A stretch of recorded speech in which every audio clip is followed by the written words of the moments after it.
प्यारे बच्चों, आपका स्वागत है हमारे चैनल एसजी एजुकेशन जोन में। आज हम देखेंगे भौतिक विज्ञान यानी फिजिक्स का क्लास 12 का न्यूमेरिकल, जो आपके 2025 के बोर्ड के एग्ज़ाम के लिए बहुत महत्वपूर्ण होगा। इसमें देखिए, ये जो प्रश्न है, ये प्रश्न प्रत्यावर्ती परिपथ, प्रत्यावर्ती धारा से संबंधित वगैरह हैं। इसमें से संबंधित जो भी महत्वपूर्ण प्रश्न, छोटे बड़े जो भी होते हैं, वो सब कुछ शामिल किया गया है। इसके पहले हमने फिजिक्स के, केमिस्ट्री के बहुत सारे न्यूमेरिकल बनाए हैं, महत्वपूर्ण न्यूमेरिकल भी बनाए हैं और ऐसे भी पूरे बुक से भी बनाए हैं। तो इस तरीके से जो भी न्यूमेरिकल है, यदि आपने उसे ना देखा हो तो जाकर अवश्य देखिएगा, जिससे कि आपको अच्छी खासी प्रिपरेशन के लिए किसी चीज़ का इंतज़ार न करना पड़े। इसके लिए हमने वीडियो उपलब्ध कराया है और आज भी ये वीडियो उपलब्ध करा रहे हैं, प्रत्यावर्ती धारा, जिससे प्रश्न बहुत ज़्यादा बनते हैं आपके एग्जाम में न्यूमेरिकल के। अब देखिए, अगर जैसे पहला प्रश्न है कि किसी प्रत्यावर्ती परिपथ में धारा का शिखर मान 2√2 एम्पियर है, परिपथ में धारा का वर्ग माध्य मूल मान क्या होगा।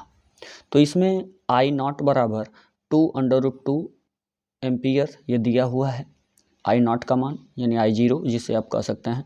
तो IRMS बराबर होता क्या है, तो हमें मान किसका ज्ञात करना है, मान हमें ज्ञात करना है IRMS का मान ज्ञात करना है, इसी का मान पूछ रहा है आपको। तो इसका फार्मूला होता है कि I0 बाई √2। तो I0 का मान आप I0 की जगह रख दीजिए और बाई 2 है तो बाई 2 हो गया। अब √2 से √2 कट गया, आपका कितना बचा 2, यानी 2 एम्पियर आपका आंसर हो जाएगा। इस तरीके से निकालना होता है। ऐसे छोटे से प्रश्न जो न्यूमेरिकल के होते हैं वो बाई चांस कभी पूछे जा सकते हैं, लेकिन छोटे को भी हल्के में नहीं लेना है, कभी क्वेश्चन बन सकता है, इसलिए हमने ऐसे भी क्वेश्चन डायरेक्टली शामिल किए हुए हैं। और अगला जो प्रश्न आपका है वो किसी प्रत्यावर्ती धारा परिपथ में विभवांतर का वर्ग माध्य मूल मान आपका दिया हुआ है। तो ये वो धारा का वर्ग माध्य मूल मान था, ये विभवांतर का वर्ग माध्य मूल मान आपका उसमें ज्ञात करना था धारा का, और इसमें आपको दिया है वर्ग माध्य मूल मान, ठीक ना। तो ये आपका दिया है 220 वोल्ट। ये आपका धारा का वर्ग माध्य मूल मान नहीं है, किसका है, विभवांतर यानी वोल्टेज का। तो इस तरीके से इसका मान पता है। विभव का शिखर मान, विभव यानी विभवांतर का जो शिखर मान है V0, वो आपको ज्ञात करना है।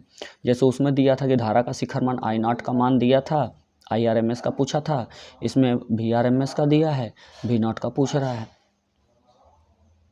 तो इस तरीके से VRMS बराबर V0 बाई √2 होता है। तो V0 आपको निकालना है तो क्रॉस मल्टीप्लाई कर देंगे, तो V0 बराबर क्या हो जाएगा, √2 और RMS का मल्टीप्लाई √2 RMS, ठीक ना। V0 का पक्षांतर करके V0 का मान निकालेंगे, तो V0 बराबर √2 VRMS हो जाएगा।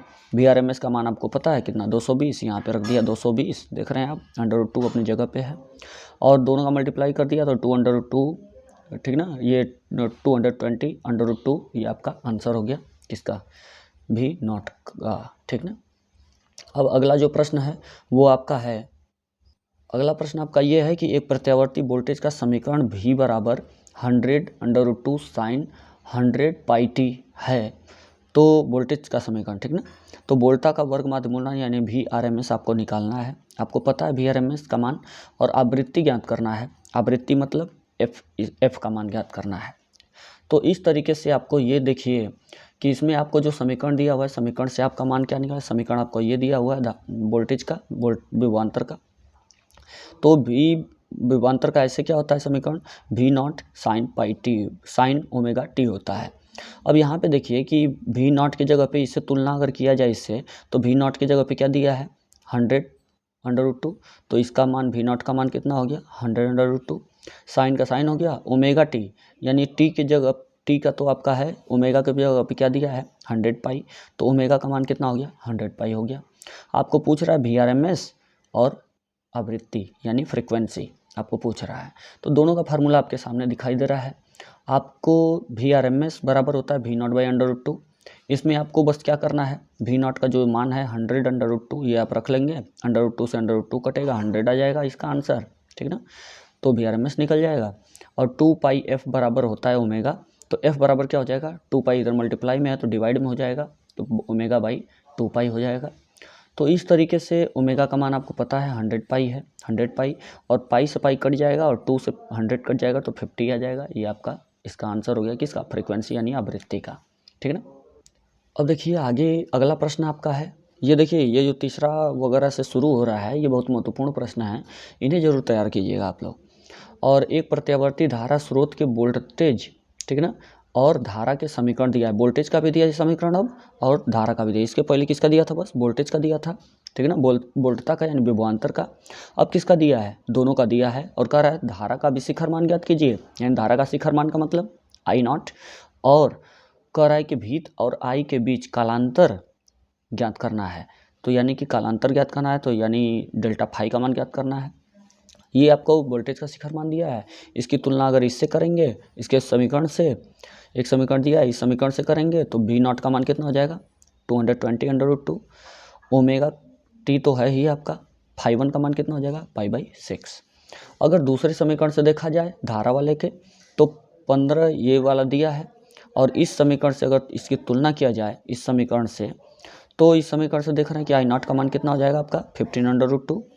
φ2 का मान कितना हो जाएगा -π/6, चिन्ह के साथ लेना है, ज़रा इसका ध्यान रखिएगा।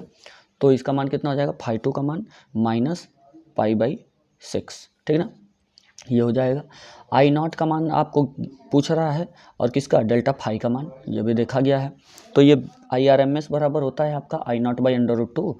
तो I0 का मान ज्ञात करना है, तो I0 बराबर क्या हो जाएगा √2, और इसके बाद फिर IRMS, और इसका मल्टीप्लाई जब कर देंगे, IRMS का मान आपका कितना है, आप जो है इसमें, तो अब देखिए I0 का मान यानी धारा का शिखर मान आपको ज्ञात करना था, तो धारा का शिखर मान यही आपका क्या हो गया, ये आंसर हो गया।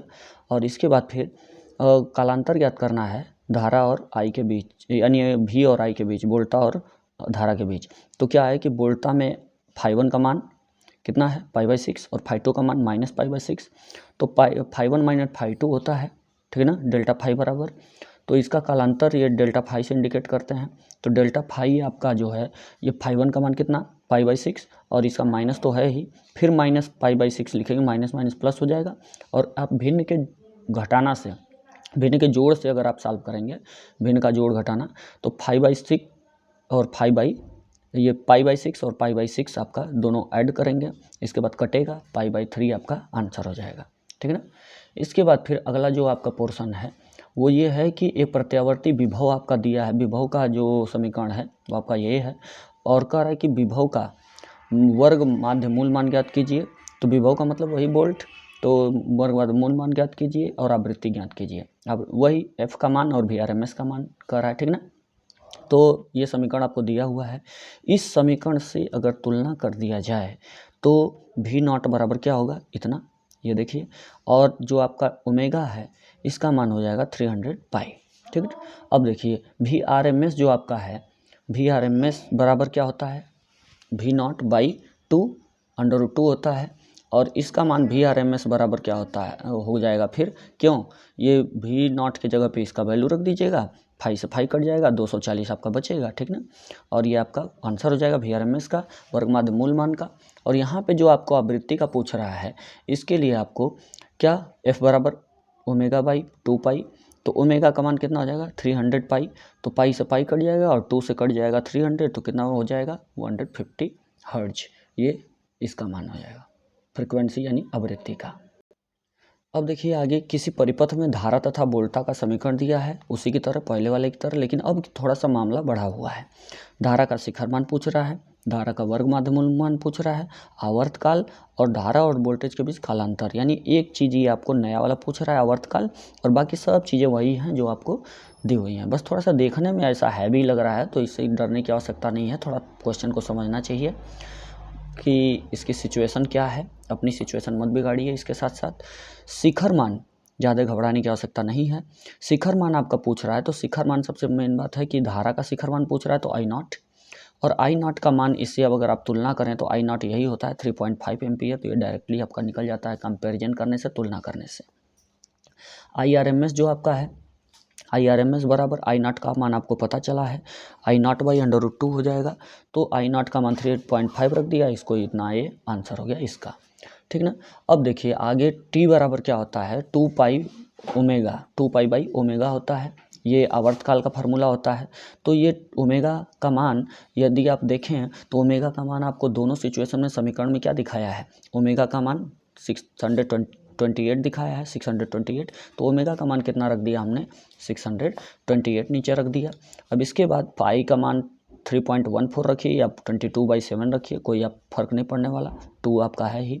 इसको अब क्या है कि इसका मान इतना काटने सॉल्व करिएगा, इसका मान इतना हो जाएगा, यानी मल्टीप्लाई करके काट दीजिएगा, इसका हो गया आंसर, ठीक ना।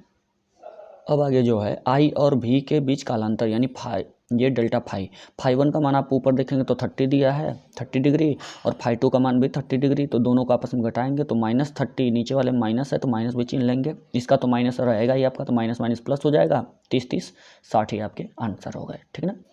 अगला जो आपका 7वां प्रश्न है वो ये है कि एक प्रत्यावर्ती धारा परिपथ के वोल्टेज तथा धारा के समीकरण क्रमशः दिया हुआ है उसी की तरह ऊपर वाले की तरह, और धारा इसके बीच कालांतर और शक्ति क्षय की गणना करना है। इसमें एक नया पॉइंट फिर मिलाया कि शक्ति क्षय पूछ रहा है आपको, यानी P बार का मान पूछ रहा है। तो ये कालांतर तो आप निकाल ही लेंगे, तो इसे अगर तुलना किया जाए तो V0 का मान कितना हो जाएगा, V वाले में से देख लिया जाए 220 पाई, ठीक ना, और 220 √2, और फिर इसके बाद आई वाले में से I0 का मान देख लिया जाए तो ये 15 √2 हो जाएगा। फाई 1 का मान π/6 और फाई 2 का मान -π/6, माइनस को भी मैंने कहा था कि चिन्ह को भी लेना है, ठीक ना। तो ये हो गया आपका। अब देखिए कि कालांतर अगर देखा जाए तो ये डेल्टा फाई बराबर, तो फाई 1 माइनस फाई 2 होगा आपका, तो फाई 1 का मान π/6 और फाई 2 का मान π/6 माइनस π/6, और इसका माइनस जो है वो तो है ही, माइनस माइनस ये प्लस हो जाएगा। इसको भी आप सॉल्व कर दीजिएगा, किससे, π/6 प्लस π/6 हो जाएगा, इसको भिन्न के जोड़ से हल कर देंगे तो कट पीट के π/3 आपका आंसर आ जाएगा। अब आगे एक चीज़ और पूछा था, धारा शक्ति क्षय, ठीक ना, तो P बार बराबर होता है VRMS इंटू IRMS, यानी वोल्टेज का वर्गमान मूल मान और धारा का वर्गमान मूल मान गुणे कॉस फाई। तो फाई का मान आप देख रहे हैं कि फाई का मान आपका π/6 ही था, ठीक ना। तो इस तरीके से आपका, तो ये फाई 1 फाई 2 का मान था π/6, ये आपका फाई यहाँ पे कौन रखा जाएगा, जो डेल्टा वाला फाई था, ठीक ना। डेल्टा फाई का मान हमने निकाला है π/3, वही यहीं पे रखेंगे। और इसके बाद फिर ये आपका V0 का मान आपको दिया था कितना, 220 पाई, तो पाई से पाई कट जाएगा, यहाँ पे 220 बचेगा, ठीक ना। और इंटू I0 का मान आपका जो है वो आपका दिया था 15 √2 से √2 कट जाएगा, यहाँ पे 15 बचेगा। π/3 मतलब ये जो होता है इसका मान जो होता है आपका ये 1/2 होता है, यानी इसको डिग्री में आप चेंज कर देंगे तो, ठीक ना, तो ये क्या हो जाएगा कि आपका cos 60 हो जाएगा, तो cos 60 का मान कितना हो जाएगा, π/2 हो जाएगा, तो यानी 1/2, तो 1/2 यहाँ पे आप अगर आप रख देंगे, यानी 220 यहाँ पे आपका हो ही जा रहा है, 220 π/√2, और यहाँ पे 15 √2 आपका हो जाएगा /√2, ये समझा दे रहा हूँ। कॉस ये आपका 60 डिग्री हो जाएगा, तो 1/2 इसका वैल्यू होता है। पाई ये डेल्टा, ये आपका देखिए ये √2 से √2 खत्म, इसके √2 से ख़त्म, और 2 से ये कट जाएगा तो ये 110 हो जाएगा। इसका मल्टीप्लाई आप इसमें करेंगे तो ये आपका 1665, ये आपका आंसर हो जाएगा, ठीक ना। तो ये 1650 ये आपका आंसर हो जाएगा। ये आप देख रहे हैं कि ये आपका क्या निकला है, शक्ति क्षय निकला है। तो बच्चों यदि आप इस चैनल पर नए हैं तो इसे चैनल को लाइक कीजिएगा, चाहे सब्सक्राइब कीजिएगा, और यदि ये आपको वीडियो अच्छा लगा हो तो इसे लाइक कीजिएगा, और कमेंट बॉक्स में एक सुंदर सा कमेंट ज़रूर छोड़ दीजिएगा।